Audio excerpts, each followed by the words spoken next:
Welcome back to the Skid Factory.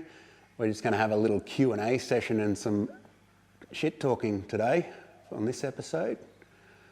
Woody's got some questions for me and I've got some questions for him. Some of it relates to his premature greying. Thanks, dude. My question is, do you want a Pepsi or a Coke? I'll go Pepsi. Pepsi fan. Sick. Sweet as. Cheers.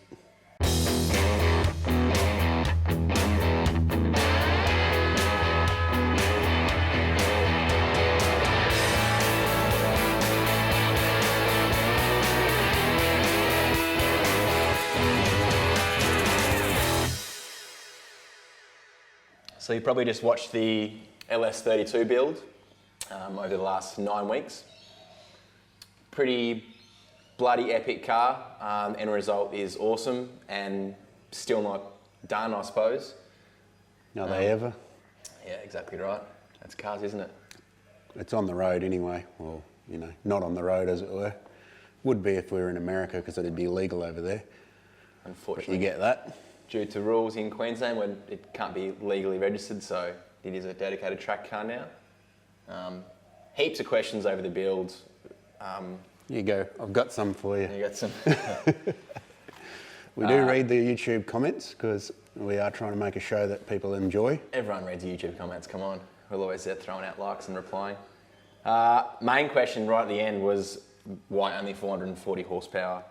Okay, well, only 440 horsepower at the wheels is kind of an odd thing to say, but because that is actually quite a bit of power for a car of that weight. The reason why it was stopped there is because the valve springs were floating, so it doesn't matter what you do, you can't put more boost into it to make more power because the valves will just blow open. So that's just a thing. Why didn't we replace them? Why didn't we replace them? Because there was no budget to replace them. The build is obviously a budget build.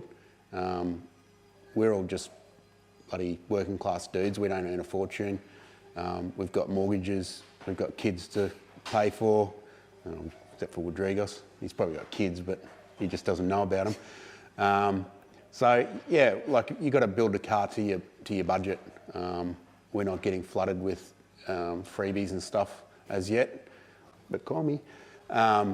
So we just couldn't afford it at the time. We did look into it and it was going to cost a couple of $1,000s to do a cam and springs and double row chain and oil pump upgrade, which was what was recommended by LS gurus. So it's not to say that it won't get it. There is a possibility a high possibility that we'll get it. Yeah, but for sure. Down the road. But now you know what an LS with absolutely no internal engine modifications can make. It's an old engine as well, of course. And how many Ks? 300-something? I don't know. I never asked, but it'd be a couple of hundred easy. And also, an LS1 is not a performance engine. Like, it's just an engine to put into a car to make it move. Like, it's not like a Corvette engine or anything like that. It is a very, very base engine. Yeah. Just because it's a V8 and it's 5.7 litres doesn't mean it's a race engine.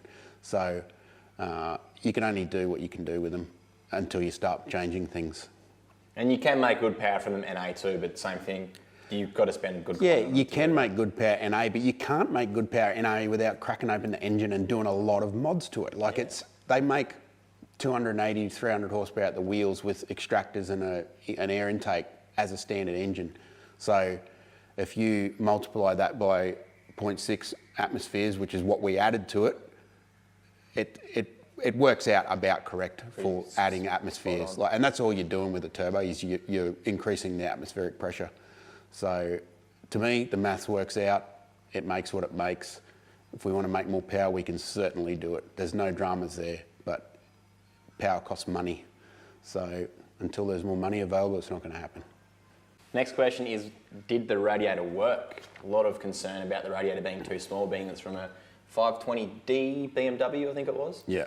So a few sort of rage comments. You can't possibly expect that to cool the engine. It's only off a 2-litre diesel, blah, blah, blah. So it doesn't really work that way.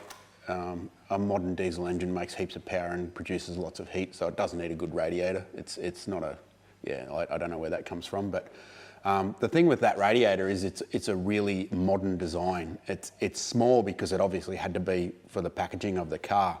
But to keep the cooling capacity in them, it's a very fine core. Like it's got really fine passages, and they've probably got like little turbulators in them that stirs up the water and actually gets full heat exchange rather than a big old radiator with huge tubes in it, where the heat exchange only really happens on the coolant that's on the outside of the tube. So you'll get a lot of pass through that doesn't actually cool it down at all. So you're dealing with something that's really efficient. So yes, it does work. We didn't know it was going to work, but I'm working off experience and looking at design and thinking, hey, I know it's too small in a traditional sense, but look at the way it's built. It's not a radiator for a Daihatsu or something like that. Like it is built for an engine that is producing a lot of heat and that is in an environment like it's got a lot of cooling going on. It's probably the last in the chain of all sorts of cooling, like transmission coolers and air conditioning and all sorts of things like that. So short answer is it does work, and that's great because we would have had to have modified everything if it didn't, but it had no dramas on the dyno, and on the dyno they really, you're not doing them any favours running them at full load, not moving even though there's a big fan there. So probably helped along by Matt's channeling that he made, but basically a modern vehicle would have that sort of channeling on it. It'd just be made out of plastic, be part of the bar design. So you've got to look at the way vehicle engineers make cars. They're not stupid.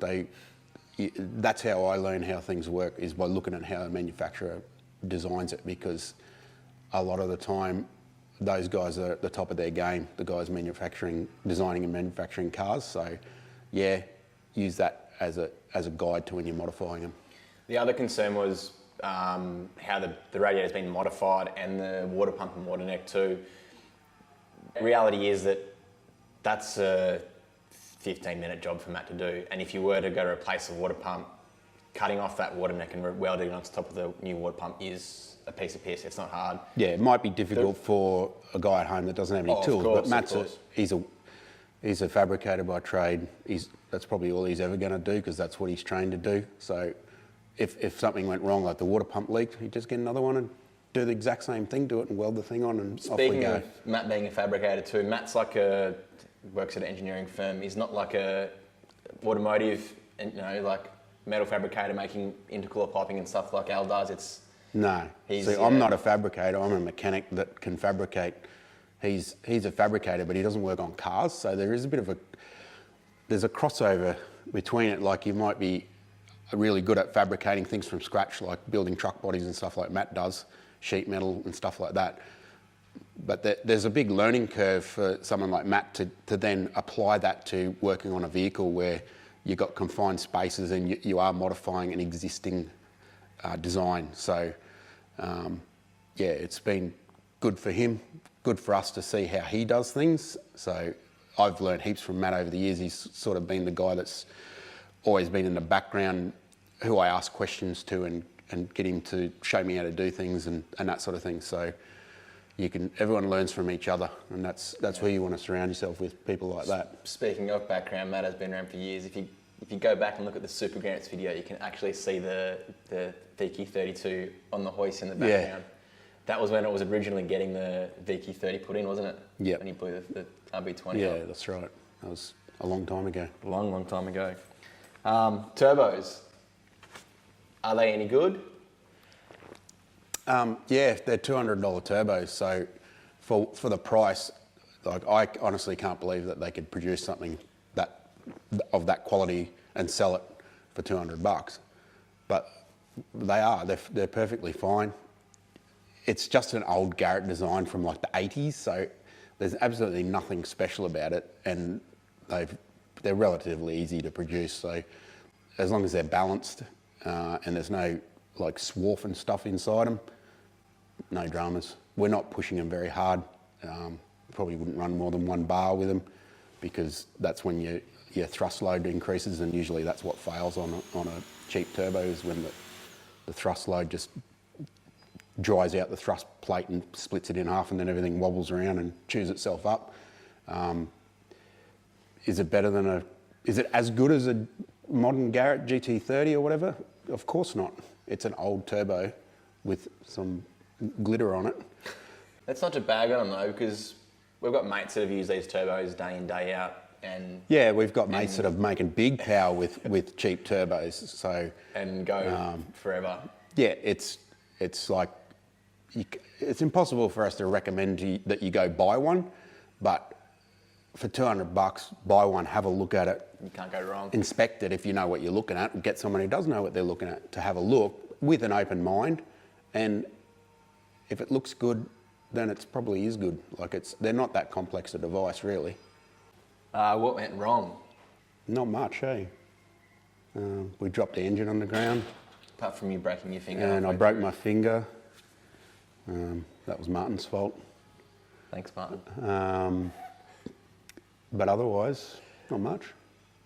Intention to fail, that was That's not. We were lucky on the dyno that... It wasn't a tail shaft, so... It wasn't a tail shaft. One of Scott's employees had a Commodore at the back, which we stole. So very lucky that was there. Otherwise, that would have stopped us short. It was pretty funny. I think Matt was a bit scared when that happened. Yeah, you've seen the dyno video, he's going, whoa, whoa. But yeah.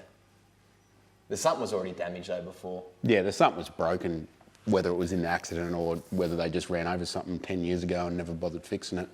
So we didn't actually do any more damage to it. So it's just a bit of fun. And Matt learned how to hook up a chain properly after that. That was not me. Why weren't you in it much, Al? Or me? Yeah, people did notice that I wasn't actually in the build much. So Matt's perfectly capable of building the car, and it's his car, so that was the deal. You can put it in my workshop and use all my gear, and we'll film it, and sweet. So I was sort of overseeing what he was doing, and organising things, and did a bit of work, like the wiring work and stuff like that. Obviously did. And Matt also actually filmed most of it because Woody wasn't here. He was at the Dolphin Waxes Festival or something like that over Christmas. Christmas time's very busy. So Matt just basically, there was a lot of tripod shots and stuff like that, and Woody paid for not being here in the end because he had to edit it, and it's really hard to edit something that you didn't film. That's why it came out a little bit different to some of the other videos that we've done, is because he wasn't following me around like paparazzi and prodding me and asking me stupid questions as much. Matt is very well capable of working on his own car and knows how to use a camera too. Yeah, he's pretty good on the camera actually, which is lucky. What's coming up, Al? What's next for the Skid Factory? Okay, it's Friday today, so you'll see this on Wednesday. We haven't actually started the next car yet. So we've got some tech videos that we've done that we're going to slot in between now and starting the next car. That's cool. We did talk about how we like to finish a car before we put it out, but that's not going to happen in the next one because we're way too late starting it.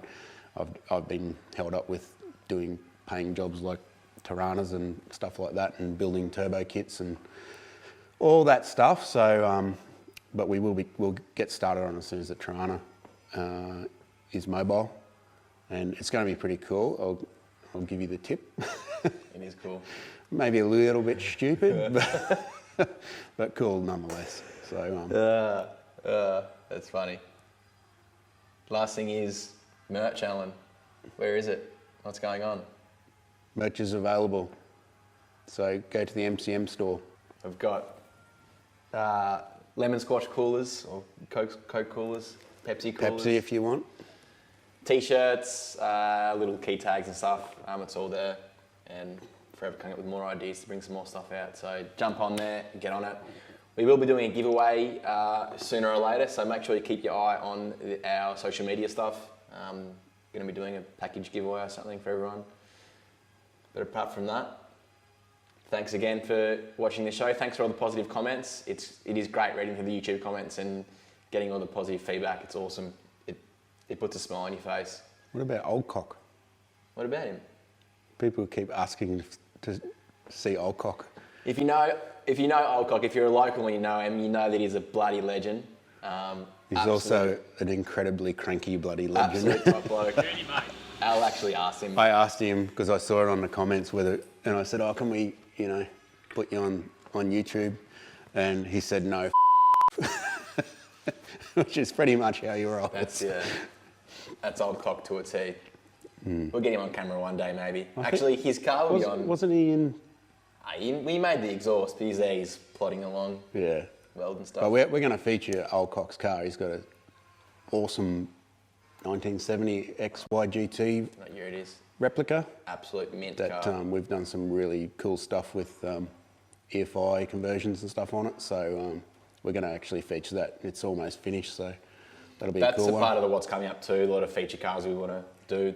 Heaps of cars that have been built in the shed previously, so get them on camera, have Al talk about what he's done and why he's done it. You've done some awesome cars here over the years, man. Thanks, Guy.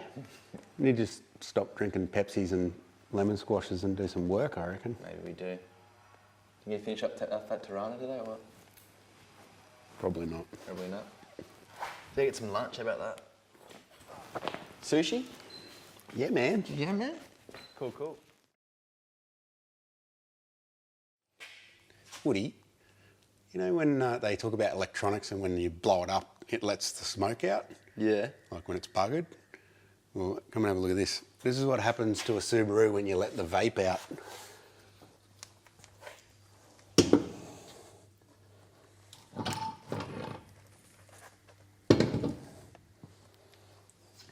It's a good carry handle. That's pretty gnarly, man. And they're like forged rods too. Yeah. There's like 5 of them now instead of 4. You don't choose the Subaru life chooses you.